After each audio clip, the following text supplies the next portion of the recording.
कहानी की शुरुआत में हमें एक फैमिली को दिखाया जाता है जहां जूलिया और टॉम अपने दोनों बच्चों कैसी और बेन के साथ कैरेबियन सी में बोट ट्रिप का मजा ले रहे थे। टॉम और बेन साथ में फिशिंग कर रहे थे जबकि कैसी हेडफोन लगाकर गाने सुन रही थी। इसी बीच जूलिया समुद्र में तैरने चली गई, लेकिन अचानक एक तेज पानी का बहाव उसे बोट से दूर खींचने लगा। कुछ ही मिनटों में वह काफी दूर पहुंच गई और डर के मारे मदद के लिए चिल्लाने लगी, लेकिन कैसी हेडफोन की वजह से कुछ सुन नहीं पाई और बेन फिशिंग में इतना व्यस्त था कि उसे कुछ पता ही नहीं चला। तभी किस्मत से टॉम ने जूलिया की आवाज सुन ली। वह तुरंत बोट लेकर उसकी तरफ बढ़ा और बिना देर किए पानी में कूद गया। कुछ ही देर बाद वह जूलिया को सुरक्षित वापस ले आया। इस डरावनी घटना के बाद जूलिया समझ नहीं पा रही थी कि शांत दिखने वाला समुद्र अचानक इतना खतरनाक कैसे बन गया। टॉम खुश था कि उसकी पत्नी सुरक्षित है, इसलिए उसने सभी को चेतावनी दी कि कोई भी बोट से दूर नहीं जाएगा। कुछ देर बाद पूरा परिवार साथ बैठकर बेन का 13वां बर्थडे मनाने लगा। सबसे पहले उसे गिफ्ट्स दिए गए। उसके पिता ने उसे नया लैपटॉप दिया, कैसी ने उसे जेलीफिश मास्क गिफ्ट किया, जबकि उसकी माँ जूलिया ने डोमिनिकन रिपब्लिक का एक खास नेकलेस दिया जिसके बारे में कहा जाता था कि वह बुरी आत्माओं से बचाता है। इसके बाद पूरा परिवार साथ में फोटो लेने लगा और बर्थडे केक काटने की तैयारी करने लगा। लेकिन तभी कैसी को उसके बॉयफ्रेंड एडम का वीडियो कॉल आया। शुरुआत में सब कुछ सामान्य लग रहा था, लेकिन अचानक एडम के शहर में एक भयानक तूफान दिखाई देने लगा। ऐसा तूफान कैसी ने पहले कभी नहीं देखा था, इसलिए उसने तुरंत अपने पेरेंट्स को इसके बारे में बताया। उसी समय समुद्र से अजीब आवाजें आने लगी। जब सबने पानी की तरफ देखा तो कई विशाल हम्बैक वेल्स बोट के बेहद करीब तैर रही थी। ऐसा लग रहा था मानो वे किसी दूसरी जगह जा रही हो। लेकिन तभी एक वेल अचानक बोट से टकरा गई, जिससे बोट जोर से हिलने लगी। टॉम तुरंत पानी में उतरा ताकि नुकसान चेक कर सके, लेकिन कुछ मिनट बाद वह घायल हालत में वापस आया। उसके कंधे पर गहरा घाव था। टॉम को समझ नहीं आया कि आखिर किस समुद्री जीव ने उस पर हमला किया। जूलिया ने जल्दी से उसका घाव बांध दिया, लेकिन मुश्किलें यहीं खत्म नहीं हुई। वेल्स की टक्कर से बोट का एक प्रोपेलर टूट चुका था। अब परिवार को किनारे तक पहुंचने के लिए मदद की जरूरत थी। जूलिया ने तुरंत बोट के रेडियो से मदद मांगने की कोशिश की, लेकिन वहां से कोई जवाब नहीं आया। अब परिवार के मोबाइल फोन्स में भी कोई सिग्नल नहीं बचा था। उनके पास सिर्फ इंतजार करने के अलावा कोई रास्ता नहीं था। टॉम ने अंदाजा लगाया कि उनके पास सिर्फ 4 दिन का खाना और पानी बचा है। तभी अचानक आसमान में चमकती हुई कई चीजें गिरती दिखाई देने लगी। शुरुआत में सभी को लगा कि ये मीटियोराइट्स हैं, लेकिन तभी उनमें से एक बोट के बेहद करीब आकर गिरा। खतरा देखकर टॉम ने बोट का इंजन चालू करने की कोशिश की ताकि वे वहां से दूर जा सके, लेकिन दूसरा प्रोपेलर भी खराब हो चुका था। इंजन जरूरत से ज्यादा गर्म होकर बंद हो गया। तभी टॉम ने ध्यान से देखा और समझ गया कि ये मीटियोराइट्स नहीं बल्कि टूटे हुए सैटेलाइट्स के टुकड़े थे जो लगातार आसमान से गिर रहे थे। यह देखकर टॉम ने तुरंत अपनी पत्नी और बच्चों को कसकर पकड़ लिया और अपने शरीर से उन्हें बचाने लगा। किस्मत से कोई टुकड़ा सीधे बोट से नहीं टकराया, लेकिन बाहर रहना अब बेहद खतरनाक था। पूरा परिवार जल्दी से कैबिन के अंदर चला गया और सारे दरवाजे खिड़कियां बंद कर दी। इसके बावजूद गिरते सैटेलाइट्स के धमाकों से बोट बुरी तरह हिलने लगी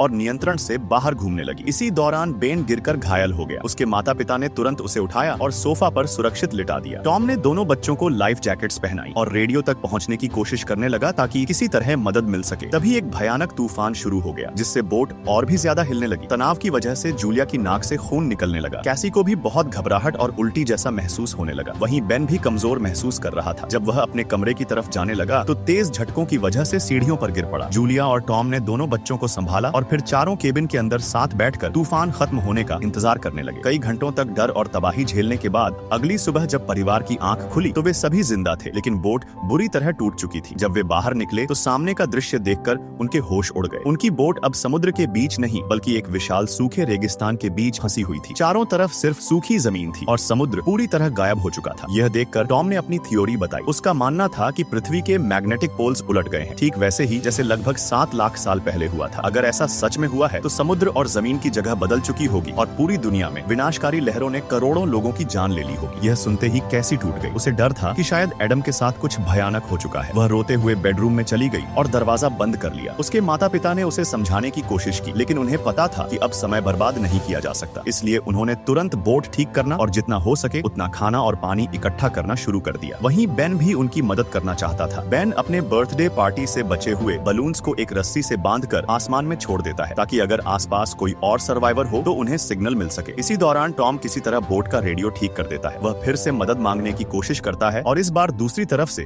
एक आदमी जवाब देता है। वह अपना नाम कैप्टन नाउ बताता है और कहता है कि वह एक सबमरीन का कप्तान है। उसकी सबमरीन गहरे समुद्र की खोज कर रही थी, लेकिन पोल रिवर्सल की वजह से वह जमीन के नीचे फंस गई। कैप्टन नाउ बताता है कि शायद यह पोल रिवर्सल इंसानों द्वारा किए गए पॉल्यूशन और एनवायरमेंटल डैमेज के खिलाफ पृथ्वी की प्राकृतिक प्रतिक्रिया है। फिर वह एक बेहद खतरनाक चेतावनी देता है। उसकी सबमरीन के कंप्यूटर के मुताबिक यह घटना एक हफ्ते से भी कम समय में दोबारा होगी। जब ऐसा होगा तब समुद्र वापस अपनी पुरानी जगह पर लौट आएगा और उसके रास्ते में आने वाली हर चीज पूरी तरह तबाह हो जाएगी। कैप्टन नाउ परिवार को सलाह देता है कि उस समय से पहले उन्हें किसी बहुत ऊंची जगह पर पहुंचना होगा, वरना लौटते हुए समुद्र की ताकत से बचना नामुमकिन होगा। कॉल खत्म करने से पहले टॉम पूछता है कि क्या सबमरीन इस विनाश को झेल पाएगी। कैप्टन नाउ कहता है कि शायद हाँ, लेकिन एक बड़ी समस्या है। सबमरीन में सिर्फ 3 लोगों के लिए जगह बची है। यह सुनकर टॉम और जूलिया डर जाते हैं। वे कैप्टन नाउ से विनती करते हैं कि कम से कम कैसी और बेन को सबमरीन में जगह दे दी जाए ताकि वे जिंदा बच सकें। कैप्टन नाउ उनकी बात मान लेता है और उन्हें सबमरीन की लोकेशन देता है जो वहाँ से 3 दिन की दूरी पर थी। अब परिवार के पास एक उम्मीद थी। टॉम सबको रात में आराम करने के लिए कहता है और बताता है कि अगली सुबह वे यात्रा शुरू करेंगे। सूरज निकलते ही पूरा परिवार जितना हो सके उतना खाना और पानी साथ में पैक करने लगता है। तभी टॉम की नजर दूर से आते एक अजीब आदमी पर पड़ती है। उसके हाथ में हारपून था और साथ में एक कुत्ता भी था। टॉम दोस्ती दिखाने के लिए उसे पानी की बोतल देता है, लेकिन पानी पीते ही वह आदमी अचानक टॉम के चेहरे पर जोरदार मुक्का मार देता है। टॉम जमीन पर गिर पड़ता है और तभी वह आदमी हारपून से उस पर हमला कर देता है। यह देखकर जूलिया घबराकर अपने पति को बचाने दौड़ती है, लेकिन वह आदमी टॉम के गले पर आखिरी वार कर देता है। टॉम वहीं मर जाता है। जूलिया पूरी तरह टूट जाती है। वह तुरंत अपने बच्चों को चेतावनी देने के लिए भागती है, लेकिन पीछे से वह आदमी हारपून फेंकता है जो जूलिया के कंधे में जाकर लग जाता है। दर्द में होने के बावजूद जूलिया किसी तरह बोट तक पहुंचती है, बच्चों को अंदर ले जाती है और दरवाजा बंद कर देती है। कुछ ही सेकंड बाद वह आदमी बोट तक पहुंच जाता है और जबरदस्ती अंदर घुसने की कोशिश करने लगता है। अंदर जूलिया जल्दी से कैसी और बेन को एक फ्लेयर गन देती है और उन्हें सोफा के नीचे बने कंपार्टमेंट में छिप जाने के लिए कहती है। जूलिया तुरंत अपने बच्चों को छिपाकर खुद बाथरूम में चली जाती है। अपने बचाव के लिए वह एक नाइफ भी साथ ले जाती है। कुछ ही पलों बाद वह खतरनाक आदमी बोट के अंदर घुस आता है। वह सबसे पहले खाने के डिब्बे उठाता है और फिर सर्वाइवर्स को ढूंढना शुरू कर देता है। उधर बाथरूम के अंदर जूलिया अपने घायल कंधे को जैसे तैसे बांधने की कोशिश कर रही थी। तभी उसे उस आदमी के कदमों की आवाज लगातार करीब आती सुनाई देती है। आखिरकार वह बाथरूम का दरवाजा खोल देता है, लेकिन ठीक उसी पल जूलिया बोट के किनारे बने एक छोटे से ओपनिंग से बाहर निकल जाती है। बाहर आते ही उस आदमी का डॉग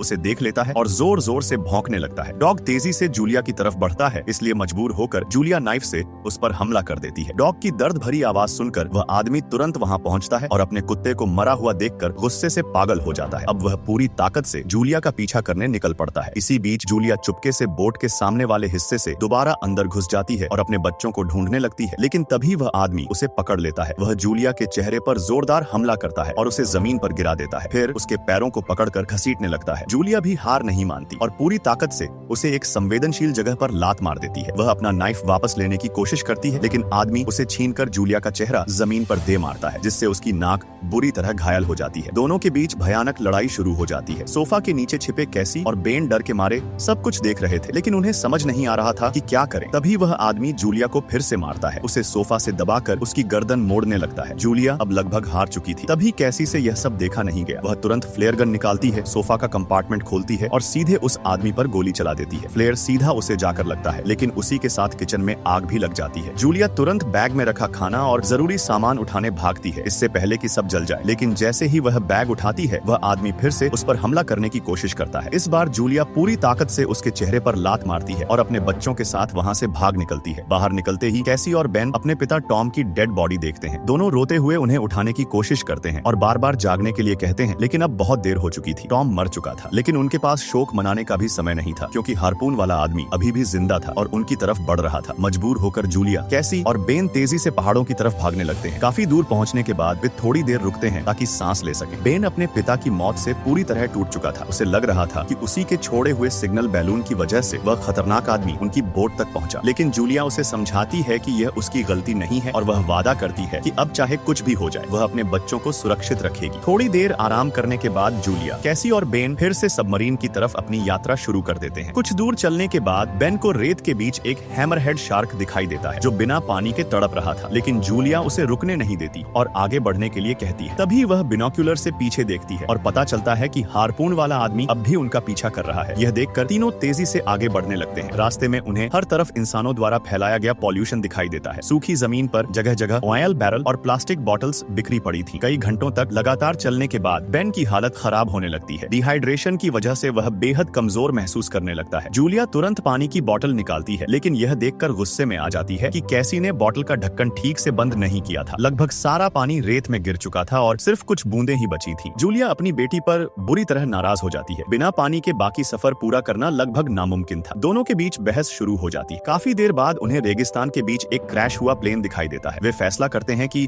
बाकी दिन वहीं रुककर आराम करेंगे। प्लेन के अंदर बैठी जूलिया अपने परिवार की बर्थडे फोटो को देखती है और टॉम को याद करके भावुक हो जाती है। इसी दौरान कैसी अपनी माँ से पूछती है कि वह और टॉम पहली बार कैसे मिले थे। तब जूलिया उन्हें अपनी कहानी बताती है। वह कहती है कि जब वह हॉस्पिटल में ट्रेनी डॉक्टर के तौर पर इंटर्नशिप कर रही थी, तब टॉम को फील्ड रिसर्च के दौरान घायल होने के बाद वहाँ लाया गया था। जूलिया ने ही उसकी देखभाल की थी। जैसे ही टॉम को होश आया और उसने जूलिया को देखा, वह पहली नजर में उससे प्यार कर बैठा। धीरे धीरे दोनों के बीच रिश्ता शुरू हो गया, लेकिन कोर्स खत्म होने के बाद टॉम को जर्मनी वापस जाना पड़ा। हालांकि कुछ महीनों बाद वह मायामी में जॉब ऑफर लेकर वापस आया। उस जॉब की एक ही शर्त थी कि जूलिया को भी उसके साथ चलना होगा। इसलिए टॉम ने जूलिया को मैरिज प्रपोजल दिया और बिना एक पल सोचे जूलिया ने हाँ कह दिया। दोनों ने मिलकर एक खुशहाल जिंदगी बनाई, लेकिन अब वही जिंदगी पूरी तरह बिखर चुकी थी, क्योंकि हारपून वाला आदमी अब भी उनके परिवार के पीछे पड़ा था। यह कहानी सुनने के बाद तीनों टॉम को याद करके रोने लगते हैं और फिर किसी तरह सोने की कोशिश करते हैं। कई घंटे बीत जाते हैं और जूलिया और बेन सो जाते हैं, लेकिन कैसी की आंख खुल जाती है। वह चुपचाप प्लेन के बाहर जाती है ताकि टॉयलेट कर सके, लेकिन उसे बिल्कुल अंदाजा नहीं था कि हारपून वाला आदमी एक बार फिर उन्हें ढूंढ चुका है और धीरे धीरे उसके पीछे पहुंच रहा है। वह हमला करने ही वाला था कि तभी जूलिया भी जाग जाती है। बिना एक सेकंड गंवाए वह पीछे से उस आदमी पर नाइफ से हमला कर देती है। पहले वह उसकी पीठ में नाइफ घोंपती है और फिर पूरी ताकत से उसके दिल पर वार करती है। आदमी जमीन पर गिर जाता है, लेकिन जूलिया का गुस्सा शांत नहीं होता। टॉम की मौत का दर्द और गुस्सा उसके अंदर इतना भर चुका था कि वह बार बार उस आदमी पर हमला करती रहती है। यह सब देखकर कैसी डर जाती है। वह तुरंत अपनी माँ को पकड़कर रोकती है। तब जाकर जूलिया के हाथ से नाइफ गिरता है और उसे होश आता है। आखिरकार वह खतरनाक आदमी मर चुका था और परिवार पहली बार चैन की सांस ले पाता है। अगली सुबह जब वे उस आदमी की डेड बॉडी देखने जाते हैं, तो देखकर दंग रह जाते हैं कि किसी जंगली जानवर ने उसकी लाश को पूरी तरह नोच डाला था। यह देखकर जूलिया समझ जाती है कि इस रेगिस्तान में उस आदमी से भी ज्यादा खतरनाक जीव मौजूद है। वह तुरंत बच्चों को वहाँ से निकलने के लिए कहती है। तेज गर्मी में चलते चलते बेन समूह से थोड़ा आगे निकल जाता है और उसे जमीन पर पानी का एक छोटा गड्ढा दिखाई देता है। बिना सोचे समझे वह उसे पीने लगता है। तभी जूलिया और कैसी दौड़कर उसे रोकते हैं, क्योंकि वह पानी गंदा और जहरीला हो सकता था। इसके बाद वे बेन को